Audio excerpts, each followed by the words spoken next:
There is no doubt that oil, gas, and coal energy from our public lands and ocean has helped build our economy and power our nation. Fossil fuels will continue to play a major role in America for years to come. But too often, the extraction of resources has been rushed to meet the false urgency of political timetables, rather than with careful consideration for the impacts of current or future generations.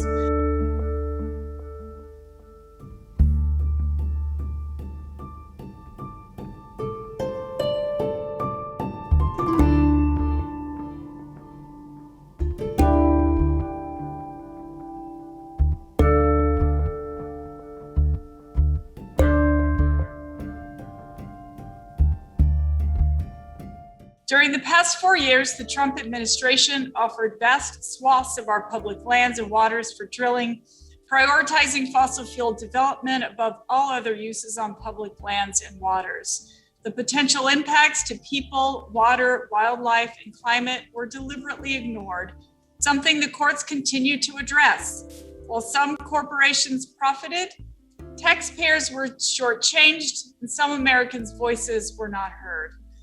An act now, think later approach to managing our public lands and waters hasn't worked well. Not for the communities who live with the legacies of pollution, not for the coal and oil workers whose jobs and benefits are being cut, not for the local, state, local, and tribal governments who struggle to pay teachers and firefighters when the market drops, not for the tribal nations who are consulted too little and too late on projects that impact their communities for a very long time, and certainly not for the sustainability of our country and our planet. In order to tackle the climate crisis and strengthen our nation's economy, we must manage our lands and waters and resources, not just across fiscal years, but across generations. Now is the time for all of us to have a frank conversation about the future of our shared resources. I'll not pretend that this moment of reflection will be easy, or that we have all the right answers, but I can promise you that I'll listen to you, I'll be honest and transparent throughout this process.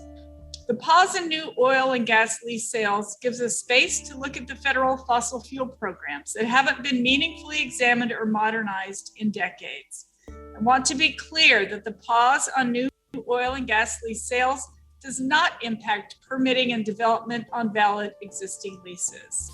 Further, oil and gas companies have amassed thousands of permits to drill on 38 million acres of public lands and oceans, an area larger than the state of Iowa. Today and over the coming weeks and months, we will look forward to hearing from you about our path forward.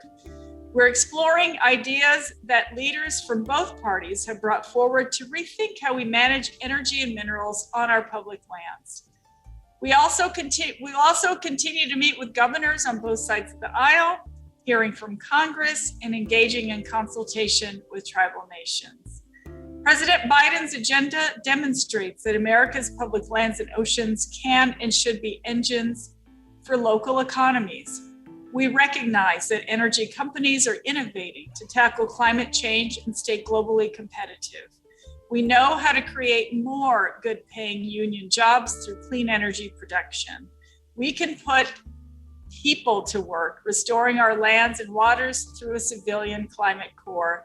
And we can ensure that communities have the right tools and resources to support families that have been hurt by the oil and coal busts.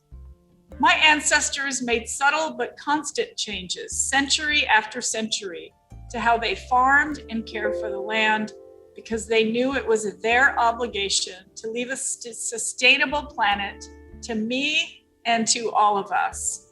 We too must take a longer view. Right now, more than ever, we need hopeful, practical, and honest thinking about our public lands and waters.